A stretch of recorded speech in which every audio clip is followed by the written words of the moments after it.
it is very practical, I see, in the normal or typical practical world. The turnaround time is very short. Developer want to have the proven solution instantly, actually. So when we talk about innovation product, and you tell them that, okay, I need some further study to understand this and that and that. Too late, because they say I need to build this building in the moment I bid the land successfully.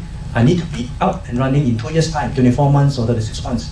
So there isn't any much leeway for them to really sit down and talk about innovation solution or integrated design, so to speak. I think what Nilesh mentioned about, because all this need time. And the issue is that most of the developers don't have time. I mean, or you can afford to have time, but I think there is an implication on the financial cost. Another related somewhere that I thought I want to share here is that just now I think David mentioned about the strategy of doing green. We were talking about passive design versus active design. The right thing to do is to be tackled the passive design first before you go into active design. Now, in so far the experience I have in the green mark, active design is very easily achievable from an engineer point of view because you're giving a constraint. Active design basically specifying equipment. You specify this chiller, you specify these pumps, fans, etc., etc. You can still achieve a desired minimum standard that is stipulated, 0.65, 0.6, etc., etc.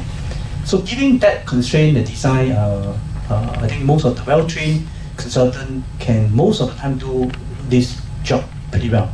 Now, on the other hand, you talk about passive design is a different set of story, because passive design, we are talking about indoor comfort, you talk about wind flow, we were talking about more than just 0.6 kilowatt per ton, and we were talking about using a modeling, and we were talking about orientation, we were talking about opening, etc. It's beyond one discipline can handle well. And that's for when we wanted to encourage passive design and wanted to say, okay, you want to design the building into a wind flow, blah, blah, blah. It takes much longer time than active design, because active design I put LED lighting, I solve my problem.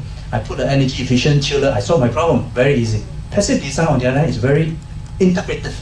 That's where the challenge and hope, maybe this can actually have the research community can provide some solution, cost effective, fast solution that will be able to help to address the industry problem.